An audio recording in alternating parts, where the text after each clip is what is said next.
Guys, if you are still taking phone calls in your junk removal company, you are not going to be able to remove yourself from the truck and continue scaling your company. We're gonna show you guys behind the scenes of the #1 thing that's gonna grow your junk removal company and show you guys how we do it in-house here at Junk Punks. Follow us along.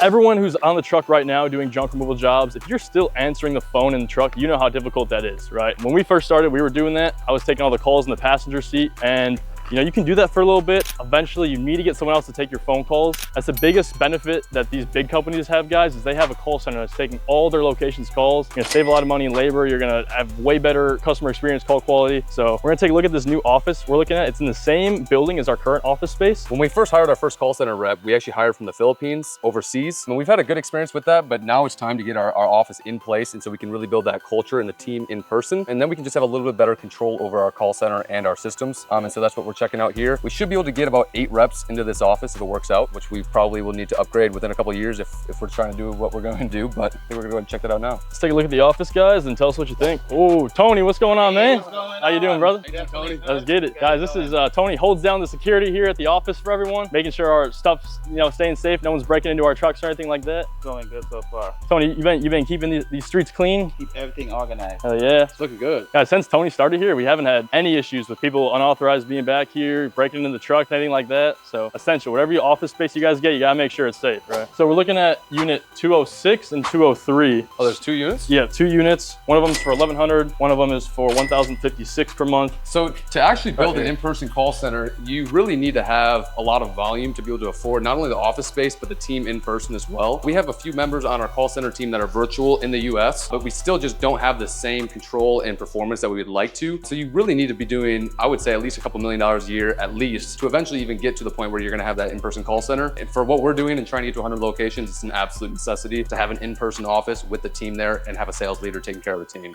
In the meantime, we can kind of talk about, you know, what the call center is, why it's so essential to your business, and basically by having a call center, what that allows your crews or yourself to do on the truck. So when we first started, he always drove the truck and I was next in the passenger seat booking all these jobs. So we had different lead providers. We had people calling from Google Ads. We had forms coming in from Google Ads, so where you'd have to do cold calling and call those leads right after you get the form itself. Angie leads, stuff like that. So it's a pretty active job. You're calling these leads, you're texting them, you're following up. There's a lot of shit going on while you're doing jobs and in the truck by yourself. So once we brought on that first person to take phone calls and let us just go on the truck and they can book jobs, I mean, that was amazing because that gives you the flexibility and scalability you need to systemize the appointment setting part of the business. And then all you really have to focus on is the operations stuff. It's a full-time job to take phone calls, to actually actively follow up with people, especially if you take 100 calls in a day and 10 of those people need to be followed up with in the next 7 days. If you're out on a job or you're working 10-hour days, 7 days a week like we were, you can't do them both. Something that's gonna pay for your call center right off the bat is just the efficiency you'll gain by not missing the current calls you're missing, or the professionalism when you're answering a call while you're holding a couch and you're like out of breath and you're like, 1 second, and you hear like, you know, muffling and stuff like that. It's not professional. Clients don't like that. To call into a call center and someone that can just give direct, perfect information, that's what clients are looking for. So once you make that jump, you're ready to start scaling trucks and grow your business that way. If you guys are doing, you know, less than $1 million a year, or you're a smaller junk removal location, I highly recommend looking overseas or outside of the US for some little bit less labor charges on that call center. And a lot of times these people are actually better workers than a lot of the people in America, and they do a really great job. And so I think when you're starting in that early stage, it's a good idea to look outside of the US, but eventually you're going to want to have that highest quality and highest performing, you know, sales guys in the US eventually is kind of what we found. Yeah, and when you're looking overseas, guys, it's definitely hit or miss. I would say mostly a miss, but you can definitely find really skilled people that, you know, speak great English that you can bring in for a lot cheaper than it would be to hire someone, you know, in-house that's, you know, local, for example. Henry was one of our first hires, and he's been with us for over 2 years now. And I think he might have been sick 1 or 2 days. Shows up every single day, does an exceptional job. Is probably the fastest person I've ever seen. You would think he's like an AI, the way he responds to messages. He's just super quick, super helpful, and he's been one of our best hires in my opinion. So this is the first unit we're looking at of 2. And this one's $1,100 a month. It doesn't have like the walls in it, but it's about 700 square feet. We want to put a wall right here, thinking cubicle, desk, 4 people right here, cubicle right there, 4 people.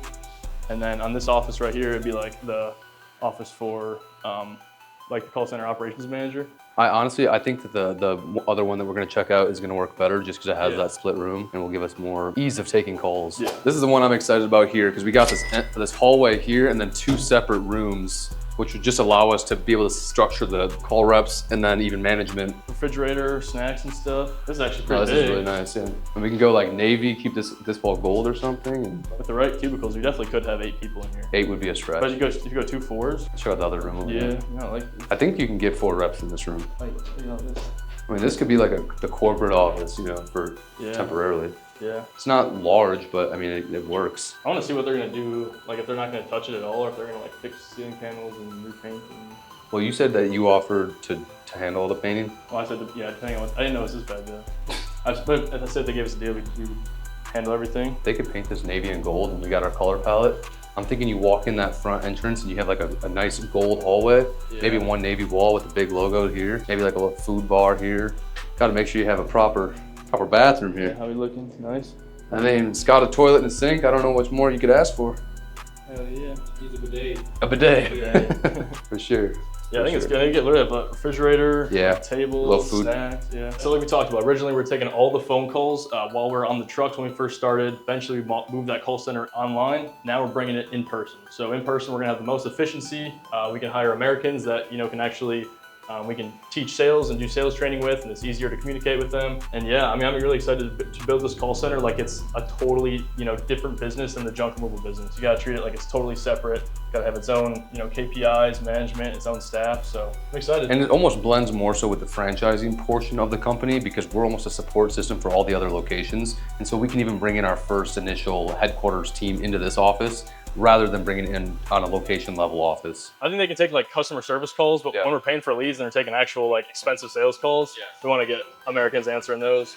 But Is it more on the commercial side, or do you do any residential? It's like actually mostly 85% residential. yeah, Oh, okay, mostly really? residential, a little bit commercial, but yeah, just a lot of houses. Just like an example, like with the hurricanes, like Exactly. if there's any debris, okay, you Yeah. Yep. Yeah, or people getting new furniture, we'll go in there cleaning all their old furniture. We do Okay. a lot of hoarder house, yeah. stuff like that, old appliances, furniture. And a lot of times, like we're spending probably like $3 to $4 grand a day on ads across both locations. And each one of those phone calls that comes in can be anywhere from like $40 to $80. And so if they don't close that job, you're losing not only that initial money, but the opportunity cost of that lead as well. 100%. Ideally, our space would be like this. We have like a call center out here, and then we have back corporate office for like executives. So I could have an office, Ryder would have an office, our financial person would have an office in here. We could have, when we're training franchisees, we can have a classroom to train them in. Yeah, this is pretty dope. Hey Max, how's it going? Another big office. Yeah. Oh shit.